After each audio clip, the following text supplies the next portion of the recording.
Good morning, ladies and gentlemen. Again, feel free to watch our YouTube channel. This is Gachie Skyman TV, the tallest man in Black Africa. Yesterday, Njeri, mwanamke ambaye amehusika na sakata ya mafuta, mentioned an interesting name. Oscar Sudi was mentioned as representing the big office. Kwamba there was a meeting in Davis office where CS Treasury, CS Energy, and Sudi were there, each of them representing their own interests, but Oscar Sudi representing the big office. And the big question is, which are the big offices in Kenya? But here, he was only referring to one big office. Which are the big offices? Is it CS Interior? Is that a big office, if I may ask you? The answer is no. Is it the Prime Cabinet Secretary? From all angles, is Musalia Mudavadi occupying a big office? Yes, it is bigger. It is big, but the others that are bigger. Is it Rigathi Gachagua? No, because there is another one that is bigger than that one. Is it State House? Probably. That is a big office. And who stays in the big office? Is it Gachie Skyman? No. Is it Raila Amolo Odinga? No. Who stays in the big office? Of course, the flying president. So, Oscar Sudi, when you look at it, he is a very close ally of the man in the big office. So, do we conclude here that the big man in the big office, represented by Oscar Sudi, is part and parcel of the scandal? Probably yes. Probably no. We could be right. We could be wrong. But what was Oscar Sudi doing there in the office, whereby the deal or the business there was about importation of fuel? Where does he come in? From all angles, the presence of Oscar Sudi in that office tells a story. And who is Oscar Sudi? When you look at Oscar Sudi, is a very close ally of William Samoei Ruto, who is behind the scene.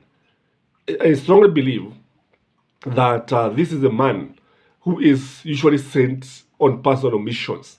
Labda tuseme kwa mfano kuna biashara Ruto anataka iende iangaliwe, labda kuna pesa anadai hapa na pale, labda kuna kadiri kako hapa pale na pale. I think this is the man who is usually on the ground. So, if this is the case, what can we conclude? What can we conclude, ladies and gentlemen? We can conclude that our country is in great danger.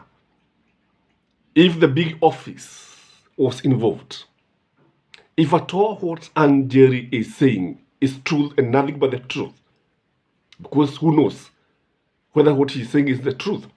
But from all angles, as Raila told us, when you look at that lady, you can see clearly that 17 billion, associating her with 17 billion, is a dream.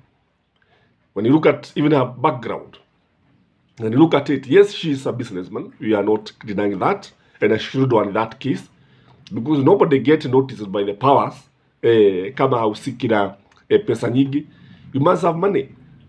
Kwa sababu huwezi ukawa ati unakaa pale ati ukaambia uko na pesa ati ukahusishwa na watu kama wale. Watu wakubwa jameni. She must, although she is a conduit for the money that was withdrawn for the National Consolidated Fund, ziende zioshwe kisha warejeshewe pesa zao. I can say that this country is in the hands of very dangerous people. If CS Treasury, the man who is in charge of the national coffers, the CS Energy, the man who is in charge of the energy docket, the docket that has a lot of liquid, the docket that has a lot of cash flow, and then the big office, the custodian of our country, the custodian of our constitution, then this country is in very, very dangerous hands. The second thing that we can conclude, for this saga is that we are on our own. We are on our own. That these people are in office to eat, and eat. We can conclude fairly and rightfully so that the corruption that we are going to witness will make Goldenberg and agro-leasing look like a Sunday school offering. The offering zile ambazo zinatolewa kanisani itaonekana tu hivyo, because these guys are going to make Moi look like a saint. Moi will look like a saint, kwa sababu ukiangalia it is corruption after another. Remember the cooking oil saga, remember the sugar scandal, you remember the Kemsa scandal, and now you remember the fuel scandal, and many other scandals that we don't know, many other scandals that escapes the eyes of the common mwananchi. We are on our own. We can conclude that one.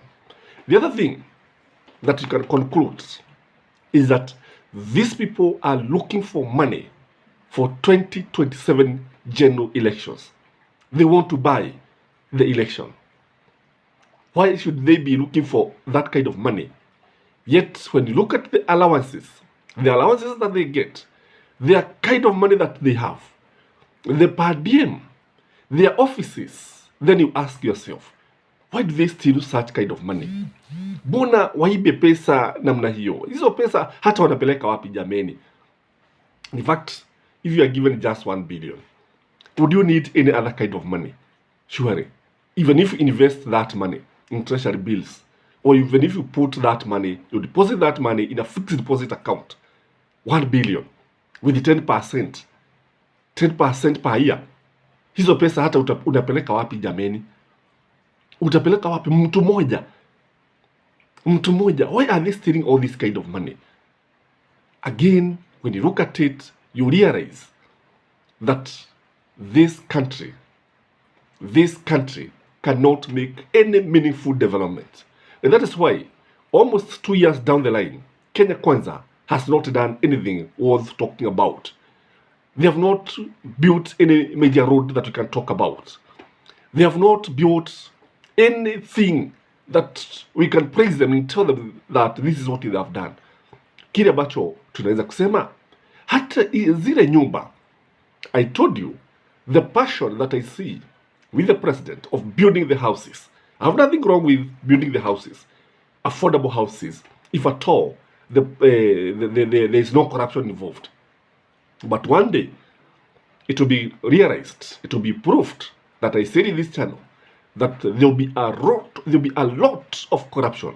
There will be a lot of corruption that will be associated with this building of houses.